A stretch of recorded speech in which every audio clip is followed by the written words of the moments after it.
આ દેશના વડાપ્રધાન મુરબી નરેન્દ્રભાઈ અમિતભાઈની આગેવાનની છે, ગુજરાતના મુખ્યમંત્રી ભૂપેન્દ્રભાઈ અને અમારા વિશ્વકર્માભાઈ પ્રમુખશ્રીની આગેવાનની છે. મોરબી જિલ્લામાં તમામ ઉમેદવારને જે કમળનું જે નિશાન છે, વ્યક્તિ ગુણ છે, કમળ મહત્વનું છે. અને હું એક મંત્રી તરીકે ક્ષમાઈ પણ માગું.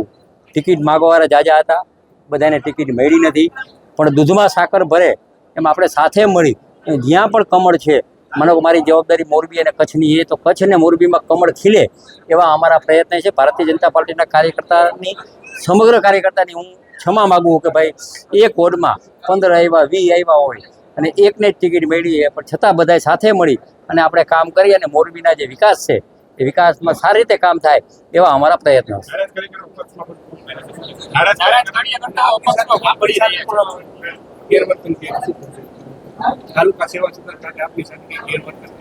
એવું જ રજૂઆત તો કરે ને. મને અમારા જૂના કાર્યકર્તા દુઃખ છે અનોપસિંહભાઈ માટેનું, એટલે મારા યારના હતા, એમની ટિકિટ દુઃખ છે.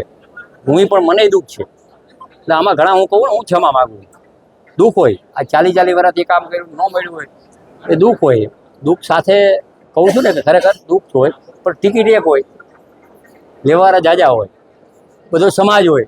આજે અમે લોકો 20 સમાજને આપી, 20 સમાજને ગોતીને આપી. અમારે સંકલન કરવાનું હોય, એમાં પછી પાર્ટી નિર્ણય લે પ્રદેશ કારોબારી. હવે પ્રદેશ કારોબારીમાં અમે શું પછી નિર્ણય લેવાય એ પણ નક્કી નહીં, એટલે દુઃખ થાય. મને દુઃખ થયું પરિવાર જેવું.